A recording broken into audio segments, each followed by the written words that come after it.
Alhamdulillah, alhamdulillah pada pagi hari ini, hari yang kedua hidup di Provinsi Jawa Barat, dan mudah-mudahan semuanya sehat. Amin. Yang terhormat dan kita hormati bersama Bapak Ibu narasumber. Yang pertama dari BKN, tepuk tangan. Yang kedua dari Mendikbud. Selanjutnya dari Dinas Pendidikan Provinsi Jawa Barat. Kemudian dari Ikatan Pendidik Indonesia Pusat. Assalamualaikum warahmatullahi wabarakatuh. Sampurasun. Semangat pada ibu sekalian. Selasa banyak, Selasa Rabu, ada Rabu, hari Indonesia. Alhamdulillah. Baik, kepada Bapak dan Ibu, tadi ada perwakilan dari BKN, kemudian dari pusat, kemudian juga dari dinas pendidikan juga ada yang kota ya. Izin saya dari mengawali Pak untuk ini untuk pemanasan saja. Bapak Ibu izin perkenalkan dulu, tadi perkenalkan nama saya Yunus Pak ya, saya Ibu sekalian Yunus Wisnurat. Sebelum masuk ke inti, saya ingin coba mengajak dulu, ini nama itu ada yang unik Pak Bu. Jadi nama ini yang sampai sekarang saya sendiri masih misteri apa itu artinya. Yunus itu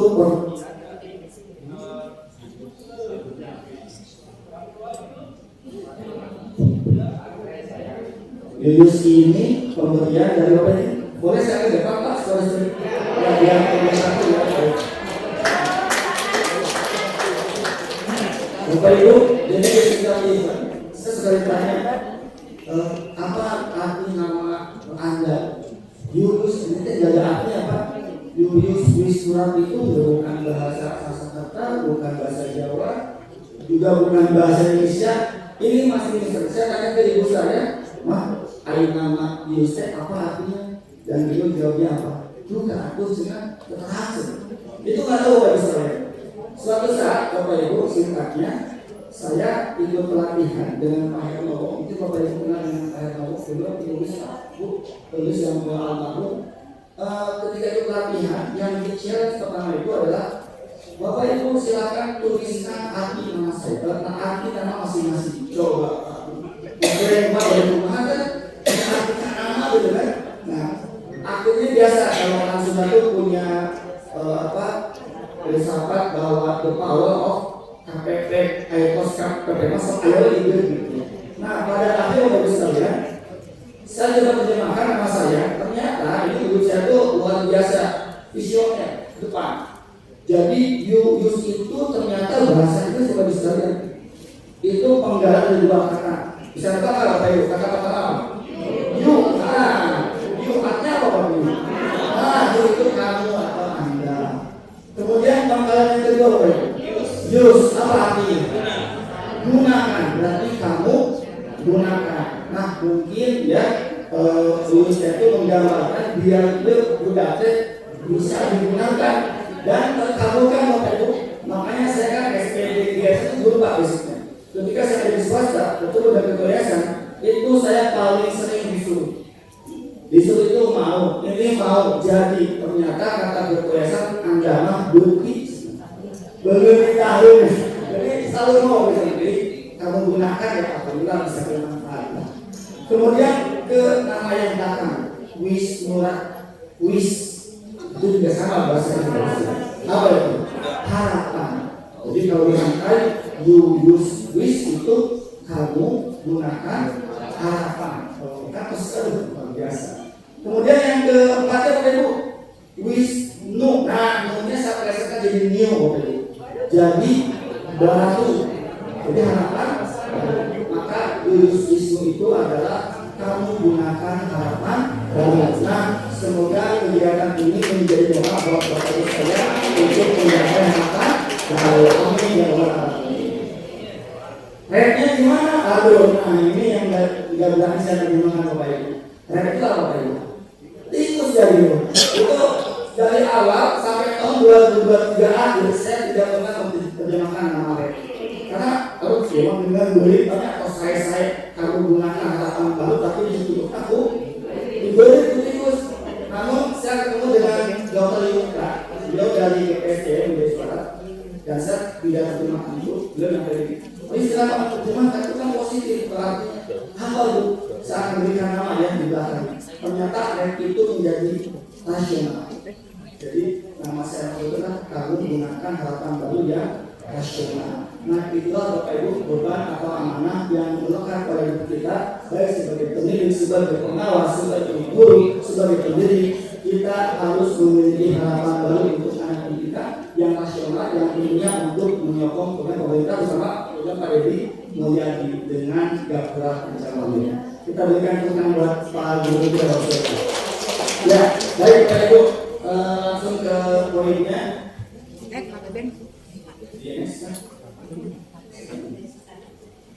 Ya, Bapak Ibu, saya di Dinas Pendidikan, tepatnya di bidang GTK, bidang yang mengurusi semua perihal guru dan tenaga kependidikan. Jadi sesuai dengan amanat dari Pak Gubernur bahwa ada 3 tugas kami, mulai dari penyediaan, mulai kemudian kesejahteraan, dan juga pengembangan karir dan kompetensi. Jadi ini seringkali saya sampaikan. Kenapa Bapak Ibu sekalian? Seringnya offset Bapak Ibu, apalagi yang P3K sekarang yang bilang ketika ada kendala P3K, mereka langsung komplainnya ke pembelinya. Waktu rumah baca biasa DLH, waktu rumah baca biasa mengupload berkas di aplikasi atau di aplikasi ulang. Itu banyak yang merepotkan. Padahal itu ada di tupoksinya di DKP kalau kami. Tapi tetap mereka besar. Hanya ini saya sampaikan supaya kita bisa mengetahui bidang GTK itu apa, dan dinas pendidikan itu di dalamnya ada bidang kita yang menentukan layanan penyediaan, kesejahteraan dan pengembangan kompetensi dan karir. Begitu Bapak sekalian. Di next punten. Nah Bapak Ibu, ini yang kami kelola cukup banyak Bapak Ibu sekalian. Jadi guru itu yang kami kelola di bidang SLB, SMA hingga SMK. Totalnya ada 48.710. Dan yang sedang kami perjuangkan saat ini itu yang non ASN, yang sedang proses untuk pengusulan menjadi paruh waktu. Karena kalau disambungkan kita itu baru terpenuhi kebutuhan ASN-nya untuk sendiri itu baru 64% Bapak Ibu. Berarti 36% itu ditangani oleh tenaga-tenaga yang non ASN. Kalau mereka nggak ada gimana? Kalau mereka ada gimana? Sekolah setiap mengajar guru paling pasti jati di aula. Nah itu yang menjadi kendala kami. Maka berharap dengan adanya paruh waktu itu yang sisa 10.492 itu bisa dikerjakan menjadi paruh bisa menjadi ASN. Kita doakan aja Bapak sekalian. Ini yang tenaga guru. Kemudian yang kedua dilanjutkan kan? Yang kedua untuk tas atau biasa disebut dengan TU ya Bapak ya, TU ya, tenaga administrasi sekolah. Nah di kami itu PNS-nya sudah sangat sedikit Pak Bu. PNS cuma ada 1.150 sekolah, lebih mendominasi yang non ASN-nya. Ini PNS sudah lama tidak ada pengangkatan tas ini Pak. Dan sekarang sedang kita perjuangkan, mudah-mudahan teman-teman ini bisa lolos dan bisa menjadi pangkat di ASN. Walaupun kalau waktu itu tetap tidak kalau besar. Dan itu yang akan menyokong prosesnya pembelajaran di sekolah. Dilanjutkan. Bapak Ibu, saya dapat amanah dari pimpinan dari Pak Kadisdi, Pak Purwanto, kemudian diamanahkan kepada Pak Bintang Oktora dalam kepala bidang mereka. Terus itu sesungguhnya sampaikan amanah kita Pak Guru tentang pendidikan tentang ilmu juga. Nah jadi di Jawa Barat ada pendidikan yang khas Bapak Ibu sekalian dan mungkin sudah Bapak Ibu kenal, yaitu Gapura Pencapaian. Dan ini berawal dari pesan Pak Guru yang menyampaikan bahwa jadi pendidikan kudu dipakai manusia anu salawat. Nah itu Pak Guru. Kemudian baru kak semuna apakah basana manjing serasana manjing hati bari manjing kalina manjing sasarana manjing alana sangka bisa manjing kagusti. Ini pesan dari Pak Gub kepada kami di dunia pendidikan bahwa ada amanat yang harus kita lakukan. Apa isinya Pak Gub? Jadi pendidikan itu harus menciptakan manusia yang paripurna. Itu harapan beliau. Manusia yang paripurna. Yang seperti apa? Yaitu manusia yang mengenal dirinya, kemudian mengenal paham dengan bahasa ibunya, kemudian tajam perasaannya dan matang hatinya. Itu yang dia beliau. Jadi ini amanat yang cukup besar dan mungkin ke Bapak Ibu juga sebagai pendidik ini menjadi amanat yang perlu disampaikan kepada teman-teman guru. Ini amanat yang harus kita laksanakan. Nah, sehingga nanti apa outputnya kalau sudah menjadi manusia paripurna? Sehingga bisa menyelaraskan dirinya, selaras dengan sesamanya, selaras dengan alamnya, sehingga bisa selaras dengan Tuhannya. Jadi untuk Bapak sekalian, pendidikan yang ada di Jawa Barat nanti diharapkan akan membentuk pendidikan karakter yang ingat kepada penciptanya. Ini amanat dari beliau semua dan menjadi tugas kita untuk bisa memberikannya. Dilanjutkan kan? Nah, Bapak Ibu, sedikit ini narasi kritis dari Dr. Mencapal ya. Jadi kata beliau bahwa Dr. Mencapal itu menjadi SKL atau standar kompetensi lulusan yang ada di daerah. Ini jadi pesan buat kita semua. Nah, maknanya yang pula dibayangkan oleh beliau ini sebuah gerbang. Yuk kita sama-sama kita ajak anak didik kita ajak guru-guru kita ajak semua pendidik kita untuk menuju ke sana. Tentunya untuk bisa merubah siswa yang perlu kita ubah adalah guru. Untuk bisa merubah gurunya, tentu yang bisa kita adalah dari pemiliknya, pengawasnya, kepala sekolahnya. Nah ini amanat. Nah Pancawalu itu apa saudara?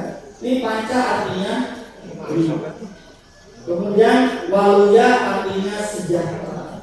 Nah kalau dalam bahasa Sunda, Pancawalu itu merupakan pilar dasar untuk mendidik anak Bapak saudara.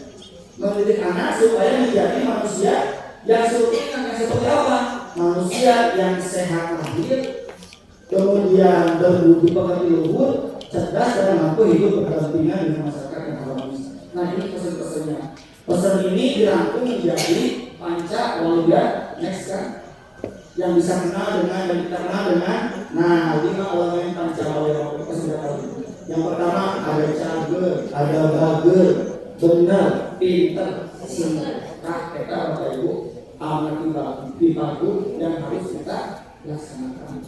Nanti sampaikan kepada teman-teman pendidik kita berbagai di rumah acara biasa ada di kedua kali ancamnya kemudian itu diperkomisi.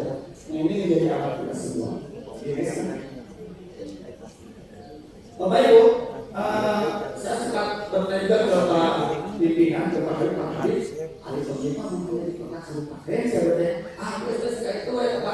Nah, kemudian saya coba browsing dan memang Bapak Ibu saya ingin saya informasikan di dinas pendidikan yang kita kelola itu adalah jenjang pendidikan menengah mulai dari SD, kemudian SMA, kemudian SMK dan juga SLB. Nah sehingga yang ada di dalamnya itu adalah unsur pengawas kalau kami di jenjang pendidikan menengah. Namun kalau kita lihat mungkin nanti mohon dibantu dari sebab dari BKN ataupun ada yang lainnya bahwa kalau lihat di peraturan Menpan RB 14 tahun 2010 itu disebutkan bahwa pendidik berkedudukan sebagai pelaksana teknis fungsional, pengendalian mutu dan evaluasi dampak pada program PAUD.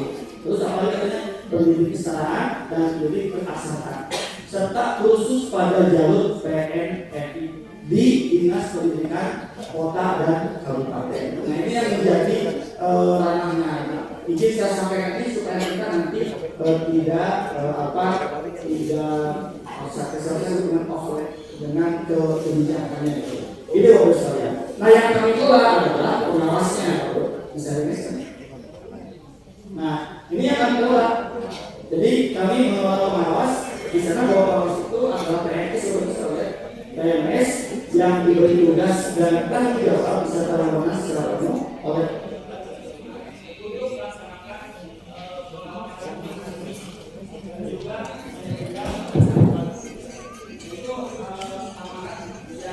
dilaksanakan oleh pengawas di bawah kami sesuai dengan Permenpan RB nomor 14 tahun 2010.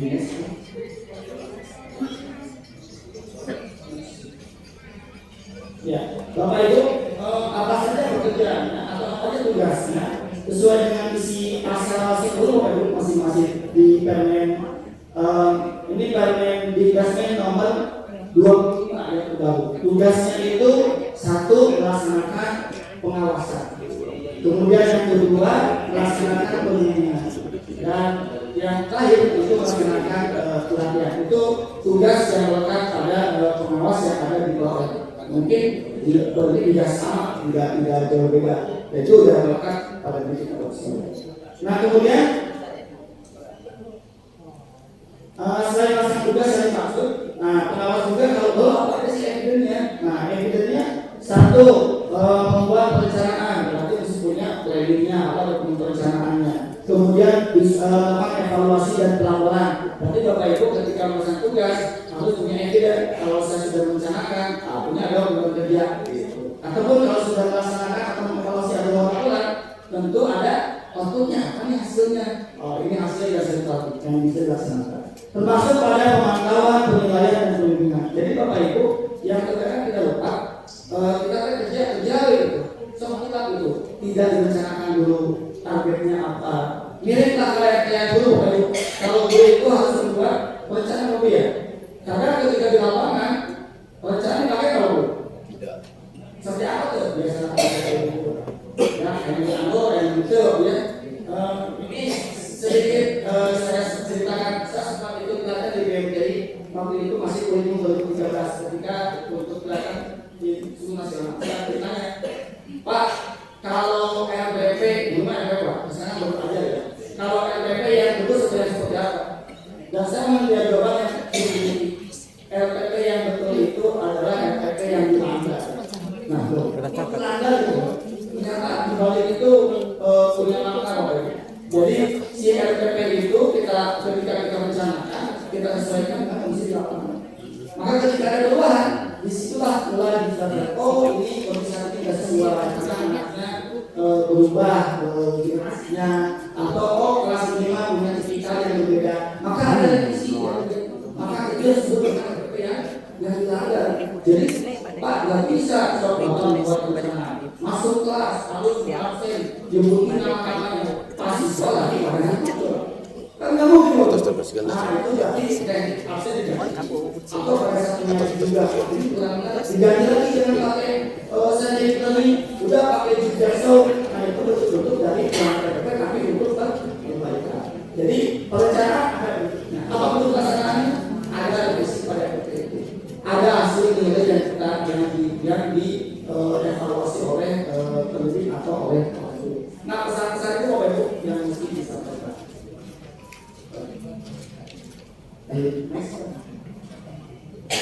Nah Bapak Ibu, jadi kalau boleh tarik benang merah, yang poin pertama bahwa peta ulang penilik itu pegawai dan sebagainya itu ada di Permenpan RB nomor 14 tahun 2010 tentang jabatan fungsional penilik dan angka penilik. Mari Bapak Ibu kita bahas isinya. Kita baca isinya, kita pahami. Ketika kita melaksanakan tugas, mari kita tugas sesuai dengan regulasinya. Pilih seperti dengan tugasnya saya juga.